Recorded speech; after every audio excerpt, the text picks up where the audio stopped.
Welcome back to the Business Book Club. Good to be back. Today, we're going to dive deep into the mind of Charlie Munger. We're using Poor Charlie's Almanack as our guide. Which is less a single book and more, well, a collection, isn't it? A collection of his talks, his ideas. Exactly. It's packed with insights from, let's face it, one of the sharpest minds in investing and, frankly, just thinking. Definitely. So our mission here is to really pull out the core wisdom, the stuff that you can actually use, a framework for making better decisions. Yeah, it's about extracting those practical principles. Munger's genius wasn't just having knowledge, but synthesizing it, applying it rationally across different fields. He built this mental structure. What did he call it? A lattice work? A lattice work of theory, yeah. The idea is you have these models from different disciplines, and you hang your experiences on them. It helps you understand why things happen. Okay, so where did that start for him? The book hints at his foundations, right? Growing up, there was a big emphasis on ethics. Very much so. Practical, ethical lessons from family and his community. But also, he was just a reader, a voracious reader. Biographies, especially, it mentions. Right. Learning from others' lives, their successes, their failures. It wasn't just about accumulating facts. It was about seeing patterns, feeding that logical, questioning mind he developed. And you see that mix the ethics and the logic in how he approached business early on. Absolutely. Handshake deals. Yeah. Treating clients well, like friends almost. There's that idea of not needing to take the absolute last dollar. Exactly. It's sort of an old-fashioned integrity, but he saw it as intensely practical for long-term success. Build trust, build reputation. Which feeds right into his bedrock principles. Preparation, patience. Discipline, objectivity. Things simple, but the key was he didn't waver. No. He stressed sticking to them, especially when things get crazy, when the crowd is doing something else. That's when discipline really matters. Deviating was, in his view, basically asking for trouble. Pretty much. And underpinning it all is this fascinating idea. The safest way to get what you want is to deserve what you want. It's like the golden rule, but as a strategy. Kind of, yeah. Become the person who should succeed through hard work, skill, integrity, and your odds go way up. It puts the focus on what you control yourself. Okay, let's get into the really core Munger idea, worldly wisdom. Ah, yes. This is central. He argued you can't just stay in one silo. You need the big ideas, the mental models from all the major fields. All of them. Physics, biology, history, psychology, engineering. Yeah. Everything contributes a different way of seeing the world. It's not about being an expert in everything. It's about having fluency in the core concepts. Right. Building that lattice work we mentioned. Yeah. So when you face a problem, you don't just have one tool. Real-world problems rarely fit neatly into one box, do they? Definitely don't. And a key part of this is asking why. Constantly. Why? Getting to the root causes, the fundamental drivers, not just looking at the surface. And he had specific tools for thinking, right? Like inversion. Oh, inversion is fantastic. So simple yet so powerful. Instead of asking, how can we achieve X? You ask, what would guarantee we fail at X? And then you just avoid those things. Exactly. Like the story of the old guy who just wanted to know where he was going to die so he'd never go there. Huh.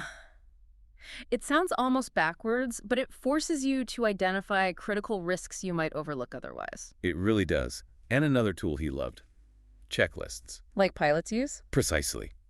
Even experts facing complexity can miss obvious things. A checklist, drawn from your mental models, forces you to consider all the key factors systematically. It helps you avoid that man with a hammer syndrome. Where every problem looks like a nail. Yeah.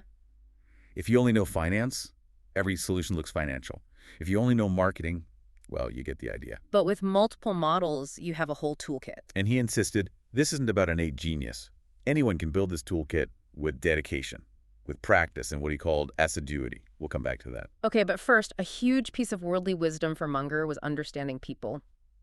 Psychology. Absolutely critical. You can't be rational yourself or understand the market or run a business without grasping basic human psychology, especially our biases. He had that great term, Lollapalooza effects. Yes, where multiple psychological tendencies act in the same direction at the same time. And the result isn't just additive, it's multiplicative. Often hugely powerful, sometimes leading to really irrational outcomes, big booms or busts, like 2 + 2 = 10, or even 50. Understanding these biases is key then. Let's touch on a few big ones he highlighted. Incentive-caused bias. Maybe the most important. People are driven powerfully by incentives, often subconsciously. The Soviet example. They pretend to pay us, we pretend to work. Perfect illustration. The incentives were completely misaligned with desired outcomes like productivity. So his rule was simple. Get the incentives right. Always. In your company, in your own life. If you want a certain behavior, make sure the rewards actually encourage that behavior. Think about cost-plus contracts in defense or construction. The incentive is to inflate costs, not control them. Exactly. It practically invites bad behavior. Never underestimate the power of incentives. Okay, what about inconsistency avoidance tendency, our desire to stick with what we already believe? Yes.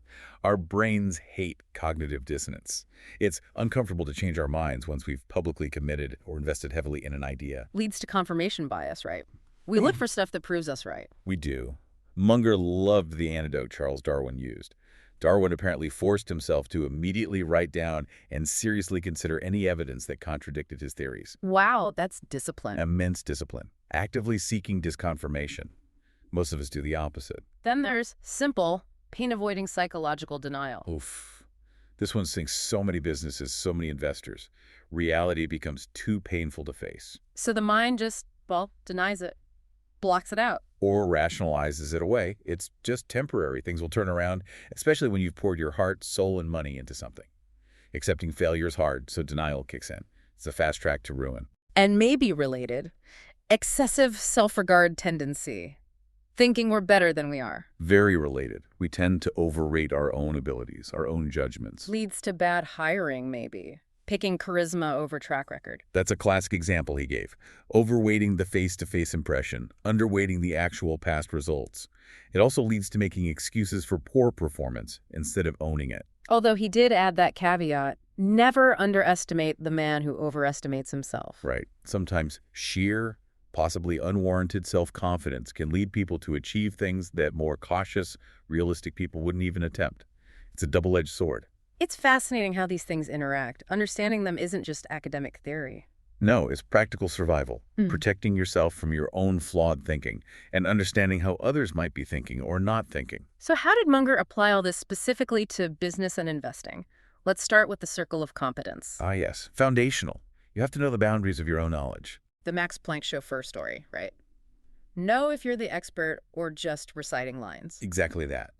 Be brutally honest about what you understand deeply and what you don't. It's okay not to know everything. It's not okay to think you know something when you don't. Stick inside your circle. Don't play games you can't win. And within that circle, be incredibly selective, which leads to focus investing. Right. Not diversifying into hundreds of stocks, but concentrating capital in a maybe small number of outstanding opportunities that you understand very well. Buffett's 20-slot punch card analogy captures it perfectly. Imagine you only get 20 investment decisions in your entire life. You'd be incredibly careful about each one, wouldn't you? You'd wait for the perfect pitch. That's the idea. Extreme selectivity, most people are constantly swinging at everything. And what kind of businesses fit in that selective approach? Businesses with moats. Warren Buffett's term, yeah. A durable competitive advantage. Something that protects the business castle from competitors. Like a strong brand or network effects. Low-cost production. Patents, regulatory advantages. Something significant and lasting. And ideally, the moat should be getting wider over time, not narrower. Businesses with weak or shrinking moats are dangerous. Very. Which requires patience. You find these great businesses inside your circle with wide moats, and then you need the temperament to hold them. Munger called it sit on your ass investing. Let compounding do the work. Lower costs, tax advantages. But it's hard for many people. The urge to constantly tinker, to react to market noise is strong. You need the right temperament. This whole approach, the rationality, the psychology, the selectivity, helps avoid common pitfalls. Munger was very outspoken about bad practices, wasn't he? Very blunt.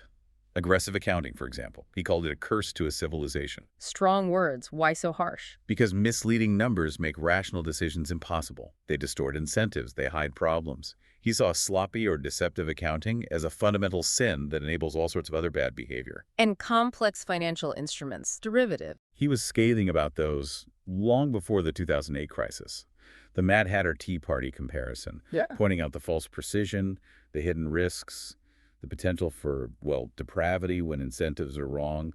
He basically predicted a huge blow-up. And spotting bad management. Some are obvious, maybe, but others. Others are subtle. His advice was simple. Operate your own affairs with a huge margin of safety, ethically. Stay so far from the line that you never risk crossing it accidentally. If you try to skirt the edge. Eventually, statistics suggest you'll fall off. It comes back to integrity. The importance of high ethical standards. For him, it wasn't just morally right, it was practical. Tell the truth, you won't have to remember your lies. A reputation for integrity is an immensely valuable business asset, built over time, easily destroyed. He genuinely believed doing the right thing usually makes you more money in the long run. He did. Though he acknowledged situations where bad incentives could make unethical behavior seem profitable short-term. That's why getting incentives right is paramount. Okay, none of this happens without continuous effort, lifelong learning. You have to be a learning machine. Read constantly. Stay curious. The world changes. Knowledge expands. You can't rely on what you learned years ago. And preparation, that quote. The will to prepare is more important than the will to win. Powerful, isn't it? Winning has luck involved. Preparation is under your control. You maximize your odds by being thoroughly prepared. And his favorite word, assiduity. Assiduity. Love that word. His definition was simple. Sit down on your ass until you do it. Huh. Just get the work done. Exactly. Focused, persistent effort. He used the example of some construction guys in the Depression. If they got behind schedule, simple rule. Both partners work 14 hours a day, 7 days a week, until caught up. Old-fashioned grip. Sometimes the simple old ideas are the most effective. Just do the work. But even with all this, mistakes will happen. Inevitable. Munger said an adequate life requires making many mistakes. The trick isn't avoiding them entirely. It's how you handle them, learn from them, and critically, avoid denying them. Face up to them quickly. He drew on Epictetus, the Stoic philosopher. All right. See every setback, every mistake, not as a disaster, but as an opportunity. An opportunity to learn something, to behave well under pressure, to practice virtue, avoid self-pity. Extract the lesson. Okay, that's a lot of wisdom packed in there. If you're listening to this, maybe an entrepreneur, maybe just trying to make better decisions, what are the key takeaways? How do we make this actionable? First, commit to building that mental toolkit, that lattice work. Read widely. Learn the big ideas from different fields. Always ask why. Use checklists. Practice inversion. Think backwards. Second, master psychology, yours and others. Recognize the biases. Incentives, denial, confirmation bias, overconfidence. Structure incentives carefully. Actively seek disconfirming evidence. Cultivate intellectual humility. Third, know your circle of competence. Define it honestly. Stick within it. Don't dabble where you don't have a real edge. Fourth, be selective and patient. Focus your bets. Think long-term. Build and protect your competitive advantages, your moats.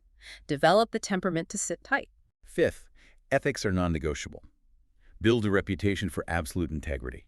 Avoid tricky accounting, complex deals you don't understand. Just tell the truth. It's simpler and better long-term. Sixth, be a learning machine. Never stop reading. Never stop being curious. Embrace assiduity. Dedicate the time and effort to actually do the learning and the work. And finally, embrace mistakes as learning opportunities. Acknowledge them. Analyze them without denial. Learn the lesson and move forward smarter. Don't dwell on them with regret. Use them. It really is a powerful framework, applying this multidisciplinary thinking, the psychological awareness, the focus on ethics, and long-term patience.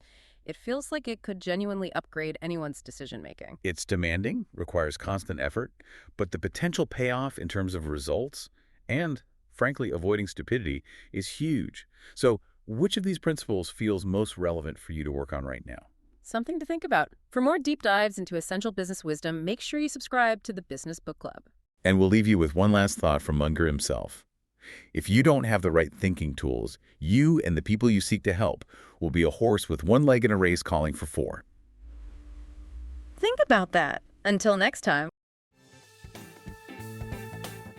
Now, that's a wrap for this episode of the Business Book Club. If you enjoyed the ride, make sure to subscribe so you'll never miss our next deep dive. Got a favorite business book you'd love us to explore? Let us know. We're always up for a good read. And hey, don't keep all these insights to yourself. Share this episode with a fellow book lover or your work buddy who's always looking to level up.